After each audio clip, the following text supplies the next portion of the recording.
जय श्री राम दोस्तों, कैसे आप सभी। उम्मीद करती हूँ कि आप लोग बहुत ही अच्छे होंगे। प्रभु अपनी कृपा आप सभी भक्तों पर सदैव बरसाते रहे।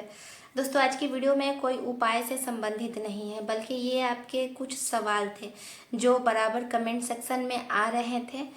कुछ कॉमन सवाल थे, कुछ स्पेशल सवाल भी थे और कुछ लोगों के मन में डाउट्स भी थे। तो एक एक करके जवाब देना थोड़ा मुश्किल बन रहा था, तो इसलिए देखिए ये मैं सारे सवाल आप लिख ली हूँ। एक एक करके मैं जो कॉमन है उसे मैं एक जगह ही लिखी हूँ और कुछ स्पेशल है उसे मैं अलग, और कुछ डाउट है उसको भी मैं क्लियर कर दूंगी। तो एक एक करके आज के वीडियो में आपके सारे सवालों का मैं जवाब दूंगी। आप पूरी वीडियो को देखिएगा। आपके जो भी मन में डाउट्स होंगे, जो सवाल होंगे, वो इस वीडियो से जरूर क्लियर हो जाएंगे। सो दोस्तों, वीडियो में आगे बढ़ने से पहले मैं हूं सोनाली, अपने चैनल दिव्य मार्गदर्शन में आप लोग का दिल से स्वागत करती हूं। चैनल पे आप लोग फर्स्ट टाइम आए हैं तो प्लीज़ चैनल को सब्सक्राइब कर दीजिएगा और वीडियो को दोस्तों लाइक एंड शेयर करना बिल्कुल मत भूलिएगा। तो देखिए, सबसे पहला हमारा सवाल है, सबसे ज़्यादा जो पूछा गया है, इसे मैं कॉमन कहती हूँ क्योंकि ये सबसे ज़्यादा पूछा गया सवाल है कि हनुमान चालीसा का जब हम संकल्प लेते हैं, पाठ करने का जब संकल्प विधि से हम करते हैं, तो हमारा सबसे सही समय क्या होना चाहिए। तो देखिए, पाठ अगर आप संकल्प लेके करते हैं तो आपका सबसे बेस्ट समय माना जाएगा 2 टाइम, जो मैं और भी वीडियो में आपको बताती हूँ कि सही समय क्या होना चाहिए। तो सही समय हमारा रात का होना चाहिए। हमारे शास्त्रों में ऐसा माना गया है कि हनुमान जी दिन भर अपने प्रभु श्री राम के कामों में व्यस्त रहते हैं और रात में वो अपने भक्तों के ध्यान में रहते हैं।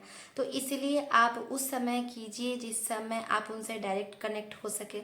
तो सबसे बेस्ट की अगर बात करते हैं तो रात का समय जो होगा वो आप 8 बजे के बाद, 9 बजे के बाद आप करना स्टार्ट करें तो वो सबसे बेस्ट माना जाता है। एक तो उस घर का पूरा माहौल शांत वातावरण हो जाता है, उसमें आप अपनी पूजा को बहुत अच्छे से कर सकते हैं।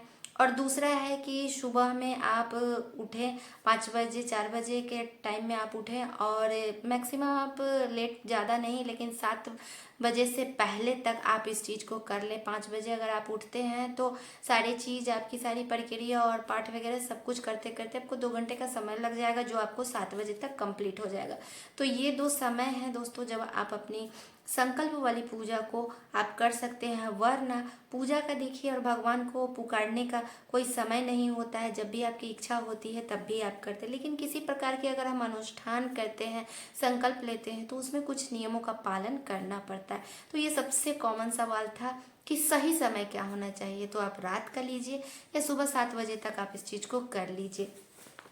दूसरा हमारा सवाल है कि अगर हम संकल्प लेते हैं, ठीक है, और किसी कारणवश हमारा संकल्प बीच में टूट जाता है, तब उस चीज़ को कैसे कंटिन्यू करेंगे। तो देखिए, अगर हम संकल्प 11 दिन का लेते हैं, 7 दिन का लेते हैं, चाहे जितनी भी आपकी इच्छा है उतना दिन का अगर आप संकल्प लेते हैं, उसमें अगर आपके घर में किसी भी प्रकार का सूतक पातक लग जाता है, तो देखिए, ना मृत्यु हमारे हाथ में है और ना ही जन्म हमारे हाथ में, सब भगवान के हाथ में है। तो अगर आप संकल्प ले रखे हैं और घर में किसी प्रकार की ऐसी चीज़ें, आसपास में ऐसी चीज़ें हो जाती हैं, तो सूतक पातक लग जाती हैं, तो उस स्थिति में आप उस चीज़ को उसी जगह ड्रॉप कर देंगे। मान लें अगर आप 11 दिन का संकल्प ले रखे हैं तो 4 दिन 5 दिन अगर आप पूजा करते हैं, 5 दिन पूजा कर लिए और बीच में ऐसी कुछ स्थिति उत्पन्न हो गई जहाँ से आप अशुद्धि की स्थिति में आ जाते हैं, तो आप उसको 5 दिन करके उसी जगह स्टॉप कर देंगे। जब आपका वो अशुद्धि का पूरा समय जब खत्म हो जाएगा, सूतक पातक का जब टाइम आपका खत्म हो जाएगा, आप लोग, आपका घर और आपका पूरा साफ सफाई हो जाएगा, शुद्ध हो जाएंगे, उसके बाद से आप इसे फिर से कंटिन्यू करेंगे। 5 दिन कर दें, उसके बाद जब आप स्टार्ट करेंगे तो आपका छठा दिन ही गिना जाएगा, ना कि पहले दिन से आपको करना पड़ेगा। तो ये चीज़ें होती हैं, तो इसलिए आप अंदर से आत्मग्लानि नहीं होना चाहिए कि हमारा टूट गया। ये सारी जन्म मृत्यु किसी भी तरह की होती है, तो ये हम लोगों की बस की चीज़ नहीं होती है, ये भगवान के हाथ की चीज़ होती है। रह गई बात कि लड़कियों में पीरियड आ जाना, तो आप अगर 11 दिन का 7 दिन का लेते हैं तो आप अपने पीरियड को ख़त्म कर लीजिए, शुद्ध हो जाइए, उसके बाद आप इस चीज़ को स्टार्ट कीजिए, तो बीच में आपके पीरियड आने की संभावना नहीं रहेगी।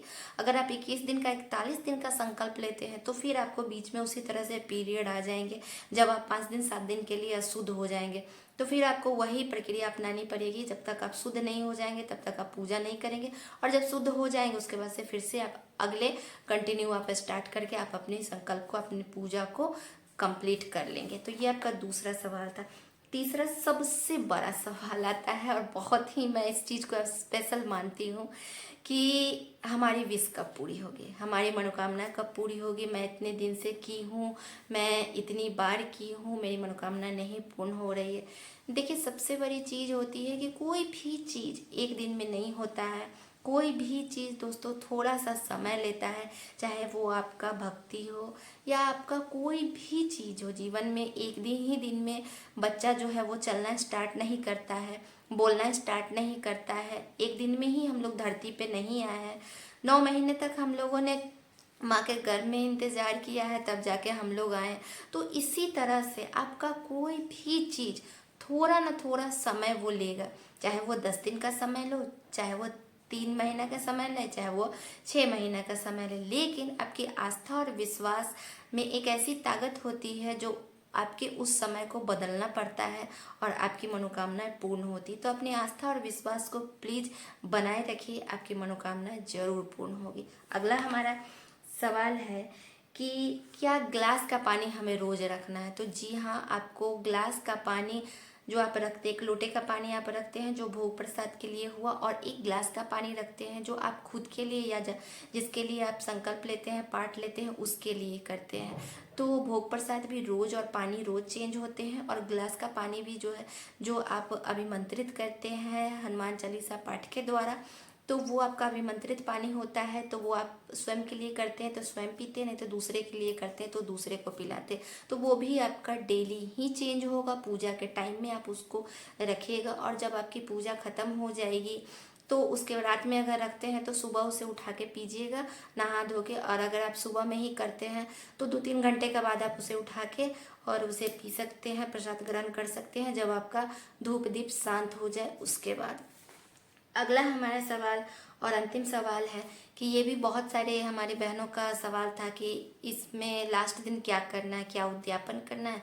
तो देखिए, इसमें और सिर्फ पूजा की तरह इसमें उद्यापन नहीं करना रहता है। ये हमारा जैसे फर्स्ट दिन स्टार्ट होता है, सेकेंड थर्ड हम लोग करते हैं, उसी तरह से हमारा अंतिम दिन भी होता है। बस इतना रहता है कि हम अपने अंतिम दिन को यही कहते हैं कि प्रभु आज हमारा संकल्प का अंतिम दिन है और आज हमारा संकल्प पूरा होता है। आप हमारी मनोकामनाएं पूर्ण कीजिए और हमसे जो भी गलती हो गई उसके लिए आप हमें माफ़ कीजिए। तो ये सारे सवाल थे दोस्तों। तो इसमें किसी प्रकार का उद्यापन नहीं, लास्ट दिन भी आपको इसी प्रकार से करना है। तो ये सारे आपके सवाल थे, बहुत सारे सवाल थे जिसको मैंने कॉमन और स्पेशल में करके छांट के मैं आप लोग के साथ लाई हूँ। तो ये सारी चीज़ थे। आई होप मैंने आप लोग को बहुत अच्छे से समझाया होगा और आप लोग का डाउट भी पूरा क्लियर हो गया होगा कि किस प्रकार से आपको करना है, इन सारी चीज़ों को आपको ध्यान रखना है। और एक चीज़ बहुत ही है कि क्या हम लहसुन प्याज घर में बनता है तो कर सकते हैं, नॉनवेज बनता है तो कर सकते हैं। तो देखिए, अगर आपके घर में ऐसे आप अपने फैमिली में बात करिए कि मैं 7 दिन का 11 दिन का संकल्प ले रखी हूँ या ले रखा हूँ, इतने दिन तक प्लीज़ नॉनवेज आप लोग घर में मत बनाइए। अगर ऐसा आपका चलता है तो आपके घर में सपोर्ट आपको मिलता है तो बहुत बढ़िया है। उतने दिन तक आप नॉनवेज नहीं आपके घर में आएगा तो किसी तरह की प्रॉब्लम नहीं होगी। और बाद बाकी सब लोग अगर घर में लहसुन प्याज खाते हैं तो कोई दिक्कत नहीं है। आप मत खाइएगा क्योंकि आप संकल्प ले रखे हैं, तो आप इस चीज़ को वर्जित कीजिएगा। घर में लहसुन प्याज चलेगा, नॉनवेज नहीं आना चाहिए तो सर्वोत्तम है।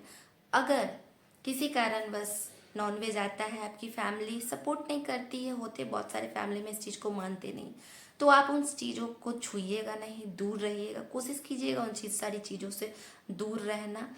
तो इस तरह से आप करके अपने आप को हाइजीन करके, अपने आप को आप सही करके इस चीज़ को कर सकते हैं। बाद बाकी घर के लोग क्या कर रहे हैं उसके तरफ नहीं देखना है, आप अच्छे से करिए तो आपकी सारी चीज़ें पूरी होंगी। आई होप मैंने अच्छे से समझाया होगा। फिर भी कुछ डाउट रह गए होंगे तो फिर से कमेंट सेक्शन में आप कमेंट कीजिएगा, मैं फिर आपके डाउट्स को पूरा क्लियर करूँगी। मिलते हैं नेक्स्ट वीडियो में, तब तक के लिए जय श्री राम।